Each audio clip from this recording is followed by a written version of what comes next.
just tried to sneak their Michigan game onto Amazon Prime, and the Big Ten said, not so fast. No, I know this isn't college football, Lee Corso, everything. But today we're breaking down exactly what this Duke Michigan Amazon deal really means for us and why it could be honestly one of the best things that's happened to our conference in years. Look, they lose the battle up front. We'll talk about that, but this could be really, really good for Big Ten fans down the road. All right, let's cut straight to the chase here. Last week, Duke announced a landmark multi-year partnership with Amazon Prime Video. They're putting 3 huge neutral site games on the streamers next season. You got Duke versus UConn in Vegas, Duke versus Gonzaga in Detroit, and here's the one that lit the fuse: Michigan at Madison Square Garden on December 21st versus Duke. On the surface, it sounds like classic Duke swagger, right? Like this is what Duke does. This is what they want to do. Make all the money through basketball, yada, yada, yada. The Blue Devils going to direct to consumer, testing the streaming waters. But here's where it gets spicy. The Big Ten, reported by Ross Dellinger, immediately fired off a notice to the ACC and ESPN saying, hold up, we own the broadcast rights to this Michigan game. And then this was a Big Ten ESPN dispute that was born. Now, for being honest here, the Big Ten is overreacting by this pushback, and they're not going to win this situation. I actually don't think the national media is getting it wrong here. All right. This is one of the few times I agree with the national media. But of course, that fits their narrative. So that's what they're going to go with. I'm going to go with what actually makes sense in this situation, not just what fits a narrative. But they would have done this since it fit their narrative anyway. Anyway, don't even get too hard into that. Now, I know a lot of you are probably thinking, wait, I thought this game belonged to the Big Ten because it was on ESPN last year, so shouldn't it be on Fox this year? That's a great question, but the answer can be a bit confusing. So let me give you an analogy here, okay? Imagine college sports media rights is like a giant apartment building. Every school is a tenant who gives a super long lease, years ago, and we'll call it the grant of rights, right? That's kind of what the lease is the grant of rights.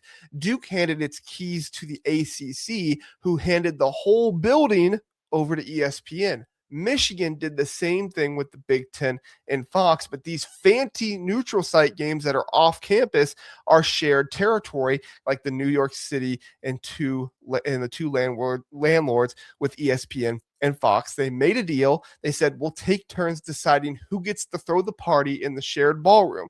This year, it was supposed to be Fox's turn, but ESPN basically said, sure, Amazon, you can rent it out and you can throw yourself a party. And Duke gave ESPN some future scheduling favors in return. Fox and the Big Ten are standing there like, hey, dude, that was our night. We had it reserved for that night.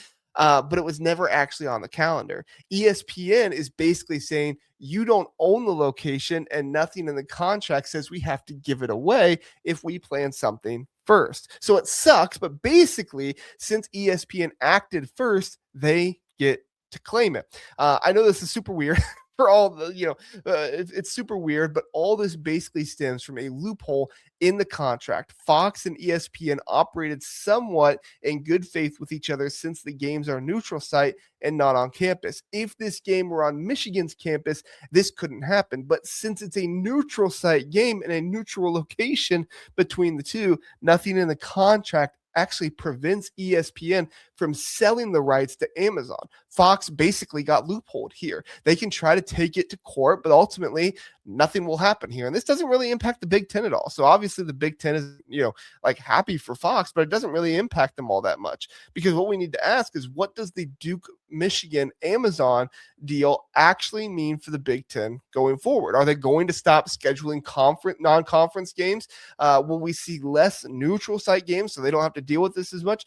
This is ultimately positive news in the long run for Big Ten fans, and this has some implications with college football, Big Ten football as a whole as well. Now, while the national media and the SEC leaning outlets are busy pushing the false narratives that any pushback from this is just whining, yada, yada, yada. It's not really whining, but I get why they're saying that.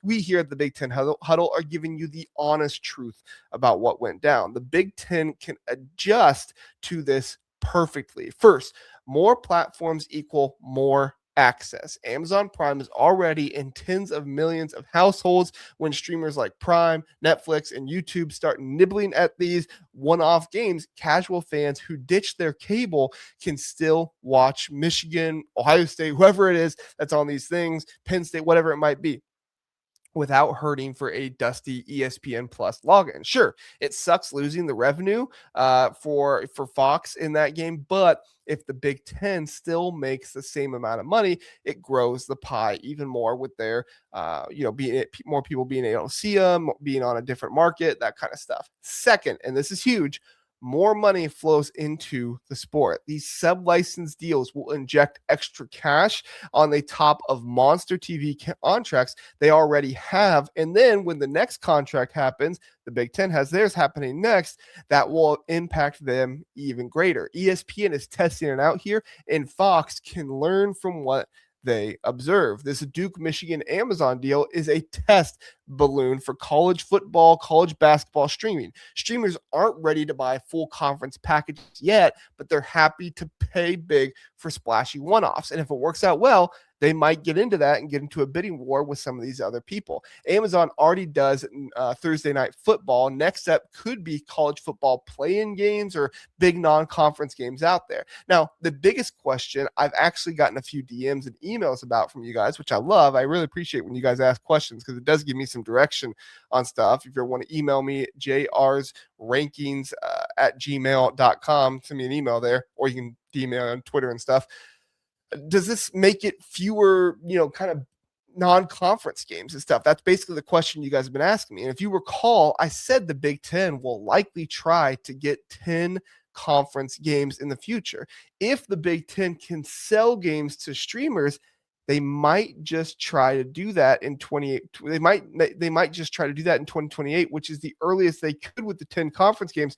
But this is actually the opposite on the football side. This precedent probably decelerates the push for a 10th conference game, at least in the near term. We're locked into 9 conference games through 2028 anyway. All right, nothing's changing there. But this drama shows why the Big Ten and Fox want to keep high value non-conference slots open. If you think about it, if Fox ends up with Michigan and Ohio State hosting SEC powers in week 2, one stays on Big Noon Kickoff. If Fox can get their hands on the other one, they can sub-license that out to Netflix or Amazon and make money off that, make money off them paying for it. So why cram the schedule tighter when you can monetize those premium out of conference games twice, once on linear, once on streaming? The real shift is going to be in format, not quantity. And this is a great news too. You can expect the Big Ten to dial back their neutral site marquee games in basketball, which I personally don't like. I know some people might like them.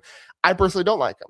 They've already done so in football and will likely continue to do so. So that way the contracts and things like that are a little bit more clear. Those shared territory neutral sites are exactly what created this Big Ten ESPN dispute in the first place.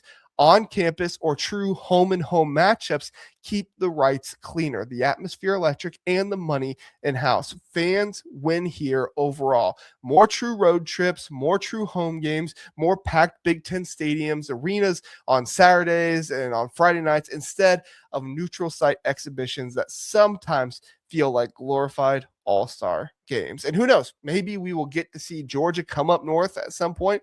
Honestly, that'd be pretty awesome. So here's the point.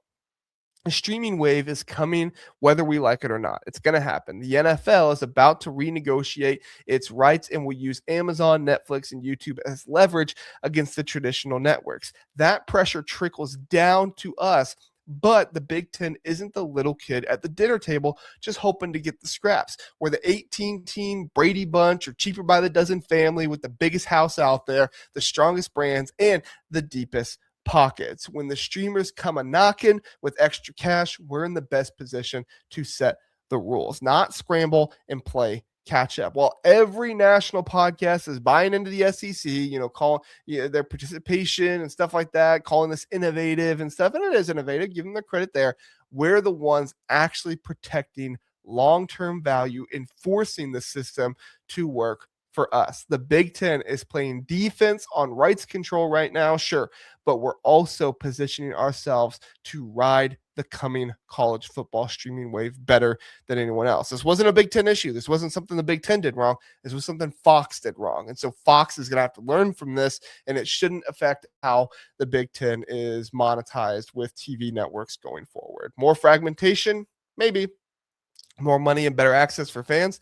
Absolutely. So, what do you think? Is this Duke, Michigan, Amazon deal? It's a wake up call for the golden ticket for the Big Ten. Are we right to push back hard, or should we just let this go off and kind of take a step back and observe and see what happens here? Drop your takes below in the comments. I love reading every single one, seeing what you guys think. If you want more breakdowns like this on how streaming is reshaping the conference, the honest ones, the national media won't give it to you, smash that like button, smash that subscribe button, turn on notifications, and we're going deep into all of this stuff continually moving forward.